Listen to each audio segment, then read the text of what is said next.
good afternoon, everyone, and obviously thank you for joining us today. It's a pleasure to have everybody here for this virtual session. My name is Matt Zarnock, and I'm the CTO at alltasksIT. And with the initials of my name being MC, I see it only fitting that I'm your Master of Ceremonies for today's webinar, which is titled Preparing for the Next Wave of Cybersecurity Threats. Now, I think I actually used that line in a previous webinar I did, so I'm probably going to have to brush up on my intros and freshen them up a little bit. I did use it once before, I do remember. Now, as the CTO for alltasksIT, I'm always ready and willing to absolutely chew your ear off with discussions about cybersecurity and the role that we as business leaders and as technical people all need to play a part in or could play a part in. But luckily for you guys, I will need a lot more time than what we have allocated for today's webinar. And we're very lucky that, even to get 45 minutes of your day is quite important to us. I do want to highlight just quickly, as a service provider, we are here to support you. And we're always happy to discuss the types of IT service roadblocks that you may have, or the challenges that you might be experiencing in your line of business regarding cybersecurity or just general IT service. We've been in this game for a long time, and we are fully committed to understanding your business needs and providing long-standing solutions. I'm of the opinion that we need to steer people away from the typical break-fix approach, or as I like to call them, the Disney character band-aids that you tend to put over to cover a real problem sometimes. And for those of you that have got children, I'm kind of doing a child reference here, but my kids always like the Disney band-aids when they cut their legs or their knees. What I'd like to do now, thank you, is introduce you to Sean Lengyel, or Sean Lengyel. I hope I got that right, Sean. Close. It's all right. Yeah, it's close. It's all right. And I'll let you go and do it your way if you like. Who's our subject matter expert for today's webinar? So, Sean, welcome, and thank you for today and your time. And I definitely look forward to hearing more from you about how we can all prepare ourselves for the next wave of cybersecurity threats. So I will now hand this over to you. Thank you. Hi, everyone. Thank you so much for coming today and sharing your time with me. I know how valuable everyone's time is. My name's Sean. So as you can see from the photos there, security has been a bit of a theme throughout my life. On the left, that was me in Afghanistan back in 2011 when I was a ripe old age of 22, 34 now, just turned 34 the other day. But yeah, it's been a long journey, and I've got 15 years experience in the IT and cybersecurity industry. I have 10 years defense service in the Department of Defense, mostly uniform, and I've got a pretty diverse work history. I've worked in IT, networking, vulnerability assessment, penetration testing, cyber threat intelligence, incident response, security engineering, and most recently SOC architecture.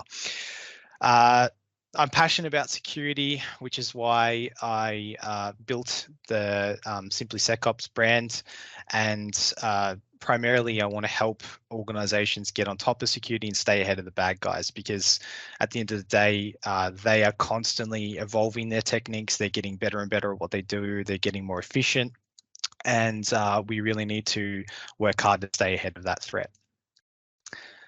So our first sort of category is understanding the current state of cybersecurity, because we can't talk about the evolving wave of threats and what's going to come up next if we don't fundamentally understand what's happening right now. So breaches seem to be getting worse, as we've all seen over the past couple of years. You're hearing more and more about high-profile breaches such as Medibank. We had SolarWinds back in 2020. We had the Optus breach last year. We had LastPass, which just happened very recently, and there are more breaches to come, no doubt.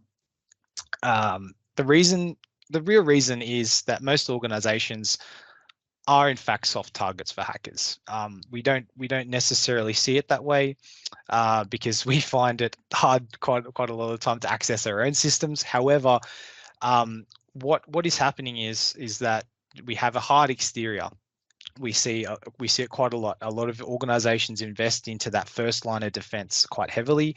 We buy firewalls. We have, we spend money on penetration testing of our web-facing components. We typically will ramp up our password management policies, make them a bit more sophisticated and a bit more harder for users to just input standard passwords. But what that all does is creates a very hard exterior, but we are all 99% of organizations are typically soft and squishy on the inside. And we're going to talk a little bit more about that in the coming slides. And I'll show you some of the ways that attackers can move around your network and cause a lot of harm once they get past your first lines of defense. To understand the threat landscape, we need to understand the threat, the vector, which is also known as in quite a lot of different types of contexts is known as initial access, and the impact.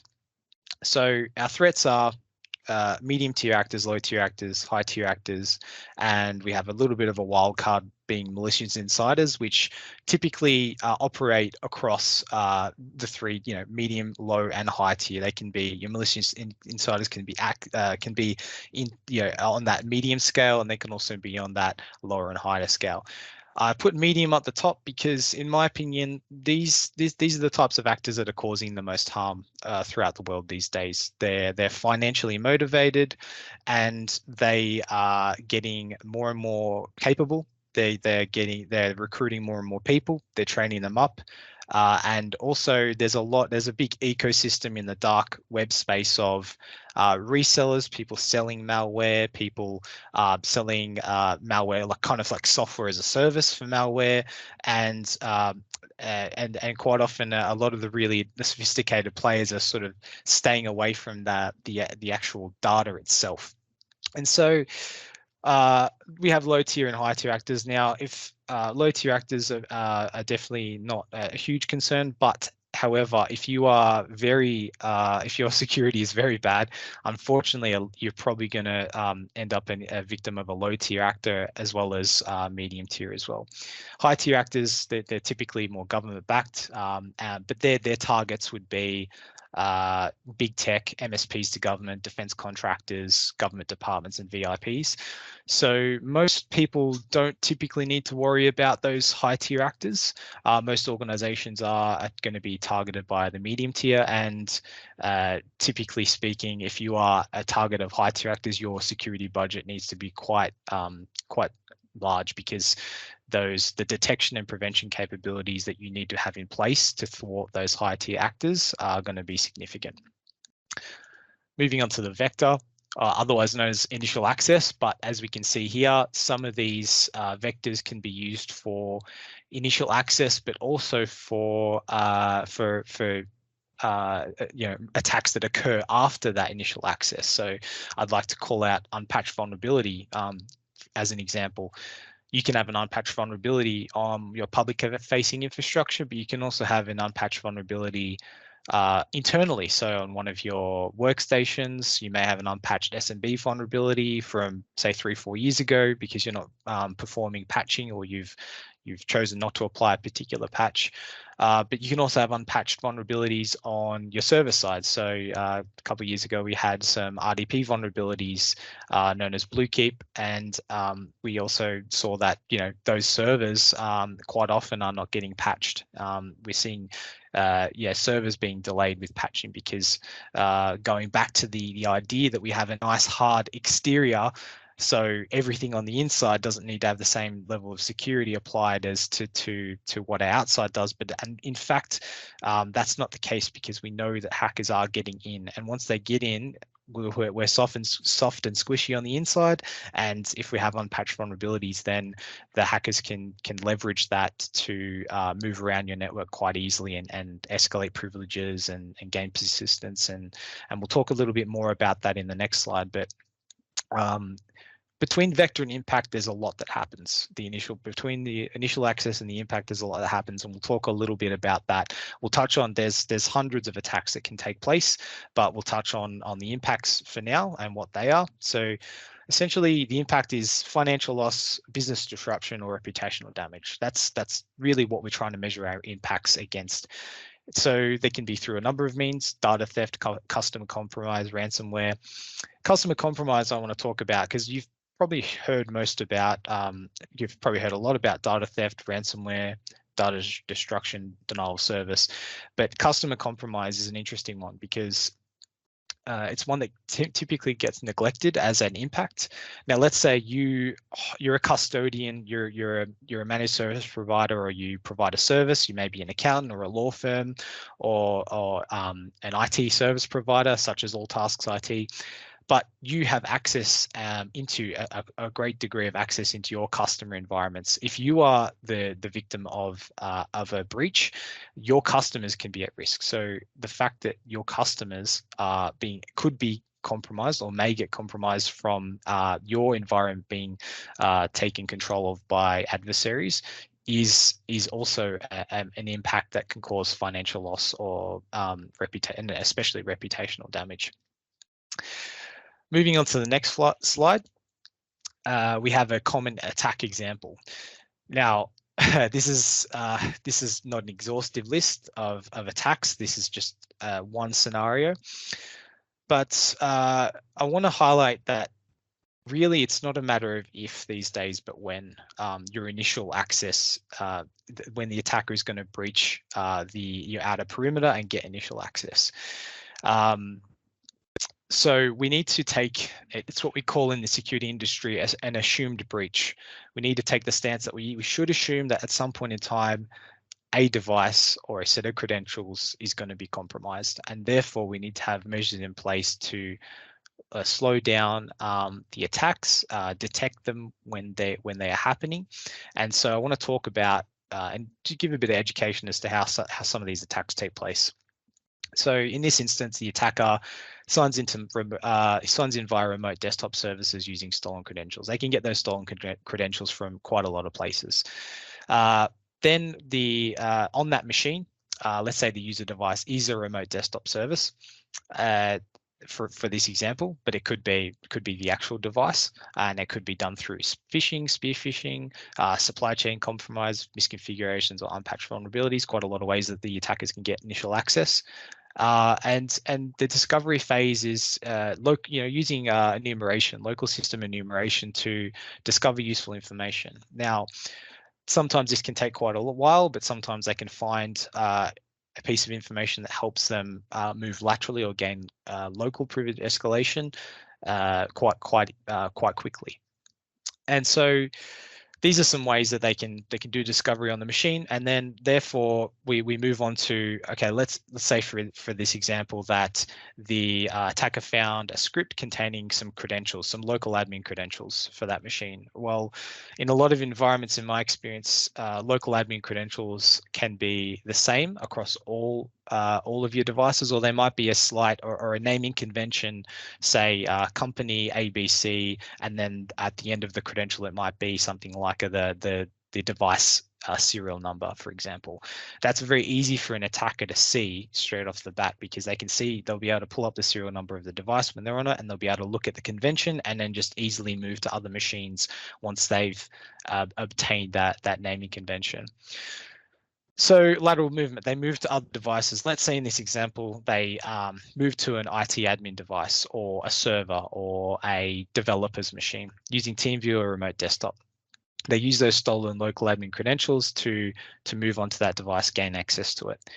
Now they can use other techniques to create a dump file of credentials through compromising, or through using a tool to scrape credentials or tokens from LSAS using Mimikatz or a similar tool, or even a piece of malware that does this, a piece of custom malware.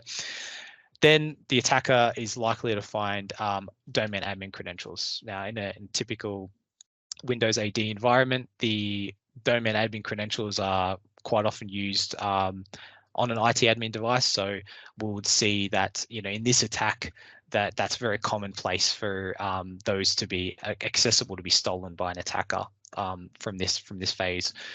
We move on to the persistence phase. Let's say there are quite a lot of ways that an attacker can maintain persistence. It may be through a scheduled task, it may be through group policy, or a script that runs on everyone's machine. But in this instance, they're using a new username So they're creating a new user and adding them to the local administrator group for all endpoints and servers. That means that in this instance, they can, if they're stopped in their tracks and they get booted off the network, they can just sign back in via remote desktop services and start their attack all over again. Then we go to impact, and quite often these days, the attacker will look for your backups before they apply their ransomware attack. This is, it may not be a ransomware attack, but if we're talking about a organized criminal group, they probably steal your files and also lock them up and encrypt them. Now, in this instance, they pull down a payload from legitdownloads.com. I use that as an example because we can, if it's a known bad website, you can put measures in place to blacklist it. So it's just one security control of many security controls that you can put in place to help mitigate these types of attacks. All right. So to summarize, I'd like to say that all of these attacks can be prevented to some degree or detected. And we'll talk about a couple of those measures we can put in place towards the end on the second last slide. But really, I want to just highlight that we can no longer purely rely on our hard outer defenses for preventing attacks anymore. The evolving threat landscape. So in this slide, in this section, we're going to talk about we've understood where we are and how the attackers operate, and some of the different methods they use to compromise your environment. But that we need to look ahead. We need to stay ahead of the attackers. So looking ahead and looking into some of the upcoming technologies, the emerging technologies we have here. And so we have quite a few artificial intelligence, autonomous systems, advanced robotics. So we've got most people have probably heard of these technologies before, but out of this entire list, I'd probably say that there's a good case for quantum computing being a big disruptor. However, quantum computing only affects encryption algorithms, and so from that perspective, we have it's one particular security vector that we need to look at, and there are very smart people working on quantum resistant technologies now, and so they're pretty confident that they can come up with a solution when quantum computing does become a bit of an issue when it comes to encryption. However, artificial intelligence, in my opinion, is probably the biggest disruptor on this list. Not saying, just a disclaimer, not saying that artificial intelligence itself is a significant concern, and we need to invest a lot of time and effort into dealing with that particularly. But out of this list, out of these emerging technologies, I do believe that it is something that we need to keep an eye on. So we're already seeing hackers leveraging GPT-3 from OpenAI to create polymorphic malware called Black Mamba. It evades most EDR and AV solutions these days. However, we have had polymorphic malware being malware that changes itself to avoid detection. It changes the way it changes its own code to avoid detection, to change its signature on systems. So we have had that for years, but with it leveraging AI and GPT-3 and potentially GPT-4 very soon, it will of course create a much more complicated and complex attack that we need to consider moving forward. All right, so here's another example of artificial intelligence that could cause some headaches for some people. We have deepfakes. I think a lot of us would have seen deepfakes before, but they're getting pretty good. And in this example, I'll show you that it's not just deepfake of video, but it's also deepfake of audio. And it's, the concerns here are that we could see more complex social engineering attacks. We could see more cases of account takeover and compromise. We can see increased sophistication of fraud and scams and identity theft. So It's not like someone's going to impersonate Morgan Freeman and gain access to your environment, but more likely than not, we can see a particular executive of an organization being targeted. So CFO, CEO, CIO, perhaps, and someone who's not commonly known by many people, and perhaps that person is, has put out some press releases, has some talked in front of audiences, and there's been some audio captured of them. And we've seen that there are organizations out there that are leveraging artificial intelligence to synthetically replicate those voices of these people. And I'll show you in this video clip just how convincing it can be.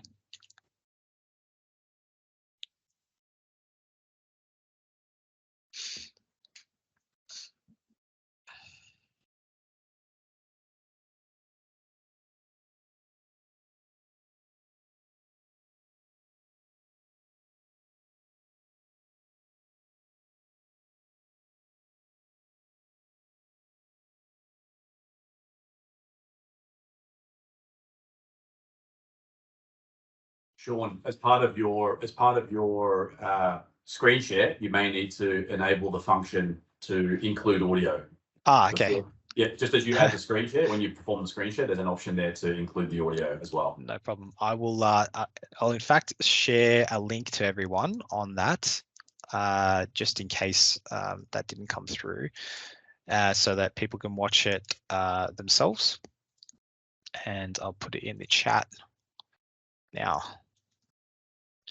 There we go. So in case you, I'll let everyone have a look at that in their own time.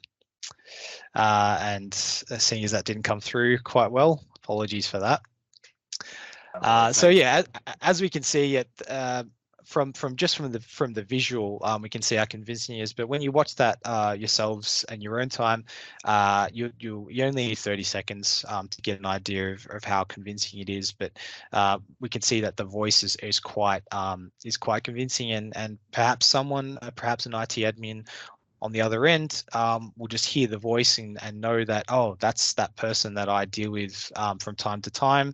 That's that executive. They need a password change. Okay, I might change their password. So those are the types of examples of where we might see a deep fake, or leveraging artificial intelligence, become more of a problem into the future. Moving on to supply chain attacks. So supply chain attacks, in my opinion, probably the most difficult and tough threats to deal with, because they take advantage of trust relationships between vendors, customers, and machine-to-machine communication channels. The supply chain threat is becoming more of an issue because we've seen some examples of it happen very recently with SolarWinds back in 2020, where hackers compromised the infrastructure, the IT infrastructure of SolarWinds. They accessed the code repositories and put additions into those code repositories to include a DLL that contained malicious code. Unfortunately, many organizations that had the product Orion for IT ops monitoring had download the latest updates from SolarWinds, the company SolarWinds themselves. They downloaded the latest updates and unknowingly installed remote access Trojan, and gave hackers, this hacking group, access to millions of devices across the world. Unfortunately, a lot of these devices were back-end servers, so very, very sensitive environments.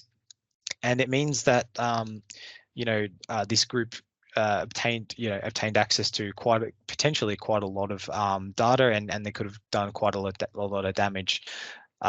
In a way, fortunately, it was a nation state group, so they weren't interested in conducting ransomware attacks. It was believed to be a Russian hacking group backed by the nation state, and so luckily for us, we didn't experience a global catastrophic ransomware attack, but it was not a good incident, that's for sure. And so we have LastPass as well more recently. So the supply chain for LastPass in this instance was the employee's home computer.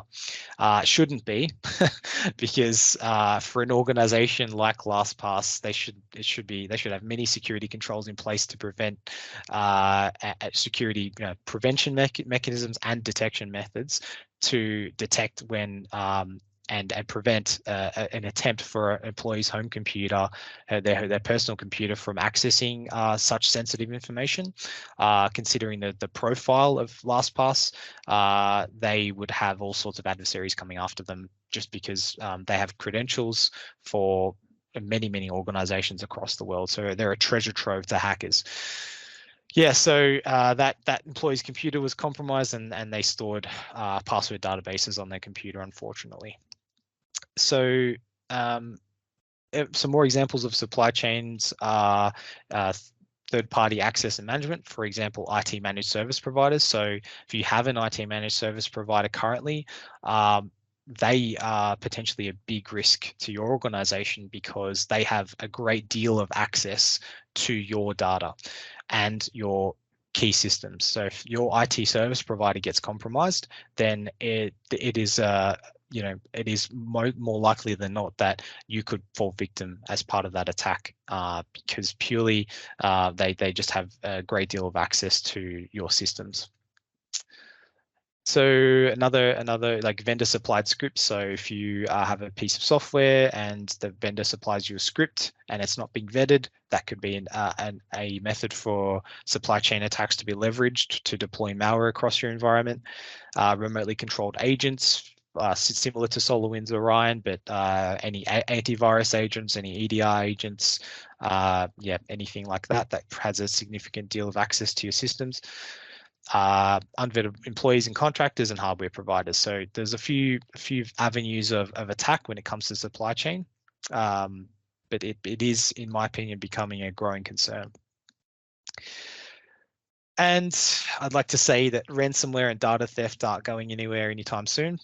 And what we've seen over the past couple of years is, especially with the Medibank example, is a theft of data. But we can also expect to see that ransomware and data theft being combined. So the attackers getting into your organization, in the past, they weren't too interested in data theft.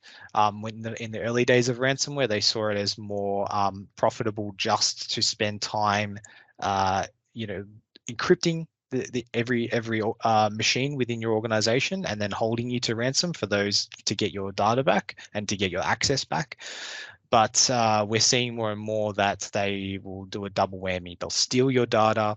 They'll take a copy of it and they'll sell it to the highest bidder or hold you ransom to your data and say, oh, we won't release it to anyone unless you pay us $10 million. But then also they've got such a deep level of access to all your environments that they may also hit you with a ransomware attack at the same time and ask you for payment for both. So I think that's going to continue to be a growing trend, and it's not going away anytime soon. Like we said before, they'll find and delete your backups before they carry out their attack. So that's a very concerning development, but there are things we can do to help lower the risk of that. So we have, we'll move on to the next slide now. Now, how we can prepare for the next wave of threats. So we have quite a number of methods we can put in place to help mitigate and I want to say something that is really important. We cannot always completely prevent an attack from happening. At some point in time, it will happen. However, there's the only thing we can really do is to try and mitigate it as best as possible. So we do that through a range of prevention and detection methods. This is by no means an exhaustive list, but these are some very common methods we can use to implement good, solid prevention and detection in order to mitigate and make it. Really, what we're trying to do here is we're trying to put measures in place to prolong the attack. So instead of the attackers, able to compromise your environment within a couple of hours or potentially even minutes in some circumstances, we want to put enough measures in place to slow them down where it becomes economically infeasible for them to continue that attack. And we also want to detect them. So if we put enough prevention in place to slow them down, to turn it into a days-long multiple days exercise to get from initial access to full compromising of your environment, then that's a win, because we can also detect them in that process and kick them out of the network and clean up and do remediation activities to stop them in their tracks. So it also depends on your threat profile. So if you're an organization with a very large threat profile, your prevention and detection needs to be far more robust than what I'm about to speak about now. And there are hundreds of controls and practices that need to be considered, but these are just some. So first one's first, backup business critical data. It may seem pretty commonplace to do that, but are you testing your backups? Are you ensuring that they're valid? Can they be easily deleted? Can they be accessed? Who has access to them? Are they immutable? So there's a few things there we need to consider when it comes to backups. Roll out multi-factor authentication. It seems like very commonplace these days for many organizations to be rolling out multi-factor authentication, and it's good to see, but we need to try and apply it as wide as possible to even some of those legacy applications that we've got. There are ways you can apply multi-factor authentication by putting in application proxies and things of that nature in front of your legacy applications, and those are always options there to explore before you're able to upgrade. Maybe it might be in a few years' time to a more modern solution, but there are still things we can do. Update devices and apps regularly. So this one seems pretty straightforward. You hear it a lot. Perform OS updates and application updates every month at least. However, a lot of organizations find this a struggle to achieve, and it does take some investment, but it is very important, like I showed before, because if you do have a vulnerability on your inner perimeter, that can be leveraged by attackers once they gain initial access to move further around your environment, and you don't want that. You want to slow them down as much as possible. Implement the principle of least privilege. So a really easy example of this is not allowing too many users to have local admin access or domain admin access, and performing regular security audits, credential and access audits to make sure that people only have the access they need to perform their job. That's essentially what principle of least privilege is. But what we find in the industry is that quite often something will break and someone will get given temporary access and it won't get taken away. And we see just lapses in practices from time to time. So we want to make sure that we're staying on top of that. We want to lock down services exposed to the internet. So if you have anything exposed to the internet, for example, if you've got a firewall that does block all incoming traffic, but unfortunately you haven't patched it for a while, or it's got the admin console exposed to the internet, that can be a concern as well. So we want to lock down anything exposed to the internet. We want to harden operating systems and applications. So there are some simple things we can do in that space to harden those applications, especially things like Microsoft Office applications, because they're quite often used for to leverage after the initial access and to gain further access onto a system to perform privilege escalation and to gain further code execution. But we want to harden those applications to ensure that we slow the attackers down yet again. Perform regular vulnerability assessments. That's important because quite often, and I want to differentiate between a vulnerability assessment and a vulnerability scan. A vulnerability assessment is not a vulnerability scan. You may have heard of vulnerability scans in the past, but vulnerability scans are just clicking a button and reading a report. A vulnerability assessment is actually looking for vulnerabilities and assessing them for what they are. So if you have a privilege escalation vulnerability on a a user's machine, that's very different to having a privilege escalation vulnerability on a server, for example, or a web server. One is more likely to be exploited than the other, and for example, there are other vulnerabilities that are not picked up by vulnerability scanners per se. For example, if you have your backups being accessed and they're able to be deleted or modified by a standard, not a standard user account, but an admin account that they use to log on day to day. It's not a dedicated break glass account. That can be that in itself is a vulnerability that won't get picked up by a vulnerability scanner. And implement attack surface reduction. So simply put, attack surface reduction is turning stuff off that doesn't need to be on. So if you've got if you've spun up a server and it's got it's running a database on it, but you've also got remote desktop accessible via your standard users, they can RDP onto that server if they are able to obtain the right credentials. That doesn't need to be exposed to those standard users. So that would be an example of attack surface reduction. So if it doesn't need to be there, turn it off, quite simply. We have for detection, endpoint detection and response software. It's one step up from your stock standard antivirus. Antivirus is highly ineffective these days. From that slide I showed you earlier where I detailed all the attacks, the common attack example, antivirus is not going to detect most of that stuff. Your standard antivirus, it's signature based, it only looks for certain types of malware and some basic heuristics. Most of those attacks will go unseen by any antivirus software. Endpoint detection response software is better, but you need a team of people to have a look at it, or you need to employ a service to ensure that people are looking at those alerts, they're tuning them, they're seeing false positives and reacting to true positives. Another form of detection to aid in the SIS detection is shipping device and application logs to the central facility.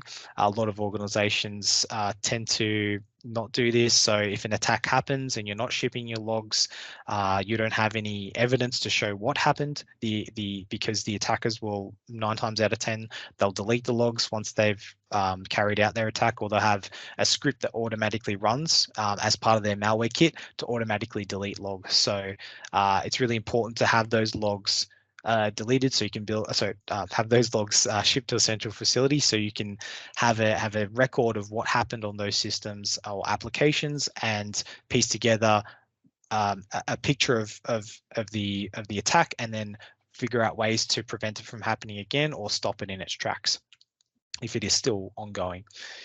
Employ a team to monitor IT environments. So that's, like looking, this would be the team that looks at the logs that are being shipped to your central facility, being a SIEM or another type of an XDR platform per se. So you need someone to be looking at those alerts. You can't just have them going to a facility and not being looked at. It would defeat the purpose of collecting them in the first place. Continuously add custom rules to increase visibility, because we want to always stay ahead of the attackers. You can do this yourselves, or you can employ assistants, someone to help continually add custom rules, but it's important that we don't just leverage the stock standard out of the box rules. We also need to focus detection efforts on high value assets and simulate attacks within your environments. And that's how we get a more sophisticated detection capability. And we want to essentially go back to adding those custom rules and to increase that visibility. Because the attackers are always changing their ways, they're always changing their methods, they're always trying to evade detection and go unseen and get to their end goal as quickly as possible. But we want to try and stop them in their tracks, kind of like having a security camera installed on your house. You are not necessarily going to be able to prevent all break-in attempts. However, if one's happening in progress, you can at least call the police up and say, hey, someone's trying to break into my house. I just saw them, jump over my back fence. They're trying to get in. Can you send someone out? And that's essentially what we want to be doing here. Final message. These are some more general tips, but a top-down approach from the board and executive management. We need them to buy into security. We need them to drive security, because without them, we cannot instill a good culture within the organization. Good culture from all the way from technical staff to non-technical staff. It's not enough to just implement security controls, but we need people to really come on the journey to be involved in applying security holistically, and the education piece from letting people know at the very top what the threats are and what we need to do, all the way down to the techos on the ground doing the work and making sure that they're not logging on with their personal devices to very sensitive environments, for example. We need proactive cybersecurity, so identifying patches and vulnerabilities in the network infrastructure before they become leveraged. So we need to be proactive there, and that goes back to some of your detection pieces, investing in detection as well as prevention. There's no silver bullet. You need a layered defense. So as we said, we can't just deploy antivirus and expect it to stop everything. That's not reality. We need a layered defense to be put in place in order to help thwart those threats from moving around our environments. There's no cookie cutter solutions. There's no one size fits all. If it's a cookie cutter solution, it's not going to work for you, because it needs to be tailored to your needs. For example, if we have a detection that fires on an accountant's laptop, it's not as important as that same detection that fires on an IT admin's workstation, or on a web server, or on a backend database server. It's not the same. We need to apply that context to that detection and have the right people looking at it to make sure that we respond appropriately. And ideally, prevention is ideal. So yes, we do want to prevent, but detection is a must, because without detection, you don't know if someone's in your environment or has been in there for days or weeks, and they're taking their time, they're being stealthy, and then before you know it, they've compromised your environment. Apparently in the Medicare breach, from what I've been reading, the hackers were in there for over a week. I believe it was close to a couple of weeks before they exfiltrated the data and held Medicare to ransom. So if that was detected earlier, it could have been mitigated, and then we might not have seen such a bad result for Medibank, sorry, not Medicare. But yeah, so that's it for me. Move on to the Q&A section. Does anyone have any questions? Thank you, Sean. Yeah, so if anyone's got any questions, feel free to jump into there's a Q&A option at the top of this team session, or at least the Teams chat, where you can use, and obviously fire up any questions. We did have Spiro put something in there. Thank you, Spiro, for the contribution. Yeah, at the end of the day, look, I think we've just highlighted that it is a threat landscape that's going to continue to evolve, and all organisations are potentially a target here. So that's our biggest challenge.